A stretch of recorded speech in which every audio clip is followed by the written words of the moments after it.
So the first day I was in prison, I in that prison, I was at lunch, and this guy called Boss Man, it's the South, white Yeah. guy, came Yeah. up to me and said, I know who you are. I said, good for you. He said, I know you haven't really talked. And I said, yeah, and? He said, well, why don't you tell me what you didn't tell the government? And, give some love to me. Maybe I can get some time off. And I said, you're crazy. What do you, get away from me. And, you had guys like this all the time on the make in prison, trying to shave a day, a week, a month off their time by informing. So you really, every day, you had to be very careful of who you talked to and what you said to them, and provocateurs that would come up and try to get you to do or say something. One guy came into my roommate for 23 years, and I were always on guard about this. New guy knocks on our door, walks in. He says, hi. Yeah, hi.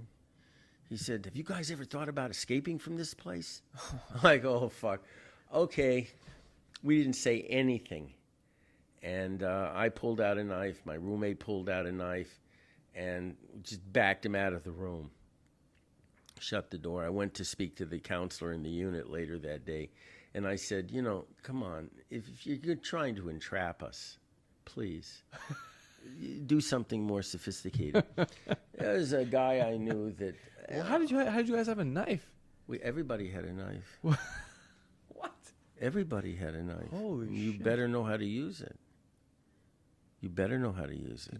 Did you learn how to use a knife in prison? No, I knew how to use a knife from before. Motherfucker. Yeah. So one time I was sitting at dinner. I couldn't eat anything, nothing kosher. I'm just sitting there, nothing better to do. And these three black guys show up. They don't know me from Adam, and sit down. And they're talking about killing my roommate. He's white, they're black. They're gonna blood in to one of the gangs, the gangster disciple gangs, and they just picked him. They didn't know who he was. My roommate was I guess the polite way of putting it, or professional way of putting it, he was a trained assassin, army assassin. Okay. Like Delta Force type guy. And he was lethal. Completely innocent of the charges against him. Completely. The sentencing judge even said as much in the transcript. I know you're innocent, but I have no choice but to impose 3 consecutive life sentences on you for a bombing I know you didn't commit. He came home one time, cheated on his wife with her best friend, who promptly bragged about it to her. So hell hath no fury, right? So her brother was an explosive ordnance expert in the Army. They rigged a bomb. His fingerprints were on the box, of course. He was not even in the country at the time, and 3 people died. So she got him, right? Because he was having Cheating an on her. affair. Yeah. 3 people died and he went to jail. Yeah. So they're going to kill this guy, and I'm listening to this. Oh, shit. So I got up, and he was in the art room. He was very good ceramicist. He knew how to do pottery really well. Okay. So I went and retrieved a knife, which is a plastic knife that you bury them around the compound. They sweep with a metal detector, so you make it out of plastic. And this was sharp enough to kill someone. Oh, hell yeah. This is Plastic. Thick plexiglass. Okay. Yeah, double-edged, like cloverleaf type. Okay. It was electrical tape handle, so non-slip handle. So I was looking around for some. I saw them go into the rec building, so Okay. I'm already behind time right now. So I saw another guy, ex-military. We all kind of hung together and got him. He got his knife, and we went in to basically either stop or help my roommate.